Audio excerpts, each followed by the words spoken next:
Bismillahirrahmanirrahim. Assalamualaikum warahmatullahi wabarakatuh. Hari ini kita lanjutkan pembelajaran kita. Kita sudah masuk di bab yang keempat tentang kekongruenan dan kesebangunan. Materi kita hari ini adalah kekongruenan. Jadi kekongruenan. Adapun tujuan pembelajarannya adalah peserta didik dapat mengidentifikasi dua benda atau bangun kongruen atau tidak, serta menjelaskan syarat-syarat dua bangun segi banyak yang kongruen.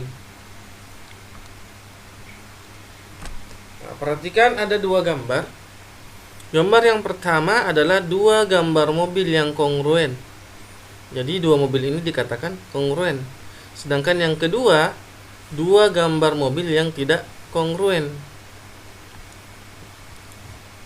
Contoh lain, dua gambar kursi yang kongruen. Jadi ini adalah dua gambar kursi yang kongruen. Sedangkan gambar yang kedua adalah dua gambar kursi yang tidak kongruen. Bagaimana kalau dia dalam bentuk bangun datar atau bangun ruang? Perhatikan ada 4 gambar di sini. Semuanya adalah bangun kongruen. Mulai dari dua persegi panjang yang kongruen, dua persegi yang kongruen, 3 bintang yang kongruen, dan 3 tabung yang kongruen. Ya. Dan ini adalah contoh bangun datar atau bangun ruang yang tidak kongruen. Seperti ada dua persegi panjang yang tidak kongruen, dua segi 4 yang tidak kongruen, dua bintang yang tidak kongruen, dan dua tabung yang tidak kongruen. Dari contoh-contoh tadi muncul pertanyaan, apa itu kongruen? Ya. Berdasarkan contoh yang tadi, maka kita bisa lihat, oh, kongruen itu harus sama bentuknya, harus sama ukurannya. Maka dua bangun yang mempunyai bentuk dan ukuran yang sama dinamakan kongruen. Jadi ini kuncinya, bentuk dan ukuran yang sama dinamakan kongruen. Nah, bagaimana syarat dua bangun datar dikatakan kongruen? Jadi syaratnya ada dua. Yang pertama, sudut-sudut yang bersesuaian sama besar, dan yang kedua, sisi-sisi yang bersesuaian sama panjang. Perhatikan, ada dua gambar trapesium. Ada trapesium A, B, C, D, dan trapesium J, K, L, M. Dari sini kita bisa melihat sudut-sudut yang bersesuaian. Yang pertama adalah sudut A dan sudut J. Maka kalau dia kongruen, maka besarnya sudut A. Jadi M ini artinya adalah besar sudut A, maka A itu harus sama dengan besarnya sudut J. Sudut B kongruen dengan sudut K, maka besar sudut B harus sama dengan besarnya sudut K. Sudut C bersesuaian dengan sudut L, maka besar sudut C harus sama besar dengan sudut L. Dan sudut D bersesuaian dengan sudut M, berarti besar sudut D harus sama dengan besar sudut M.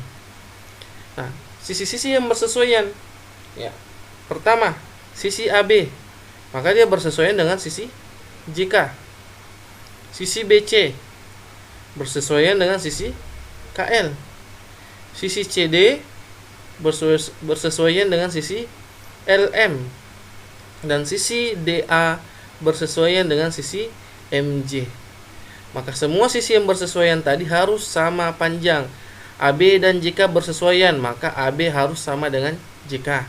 BC dan KL bersesuaian, maka BC harus sama dengan KL. CD dan LM sama dengan, maka CD harus sama dengan LM. DA dan MJ bersesuaian, maka DA harus sama dengan MJ. Jika bangun datar ABCD dan JKLM memenuhi syarat kongruen, maka bangun ABCD dan JKLM dikatakan kongruen dan dinotasikan seperti ini. ABCD kongruen dengan JKLM. Jadi simbol kongruen itu seperti ini ya. Jadi kayak tanda sama dengan, kemudian di atasnya ada kayak gelombang seperti ini. Nah, jika bangun datar ABCD dan jika JKLM tidak memenuhi syarat kongruen, misal dari dua syarat itu salah satunya tidak terpenuhi, maka bangun ABCD dan JKLM tidak kongruen, dikatakan tidak kongruen dan dinotasikan ABCD tidak kongruen dengan JKLM. Jadi gambar notasinya tidak kongruen adalah seperti ini. Jadi simbol kongruen tadi kemudian dikasih garis atau dicoret, artinya tidak kongruen.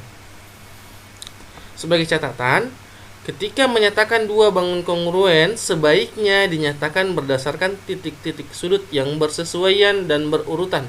Contoh, kalau misalkan kita tulis bangun datar yang pertama ABCD, sudut A bersesuaian dengan sudut J, sudut B bersesuaian dengan sudut K, sudut C bersesuaian dengan sudut L, dan sudut D bersesuaian dengan sudut M.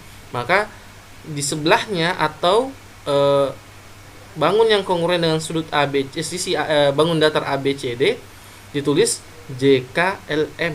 Kenapa? Karena urutan sudut, titik sudut yang bersesuaian harus sama. Begitu juga kalau ditukar-tukar, misal BADC, maka sesuai. Maka B bersesuaian dengan K, A bersesuaian dengan J, D bersesuaian dengan M, dan C bersesuaian dengan L. Begitu dan begitu juga seterusnya. Ya, jadi saya rasa cukup untuk hari ini. Wabillahi taufiq wal hidayah. Wassalamualaikum warahmatullahi wabarakatuh.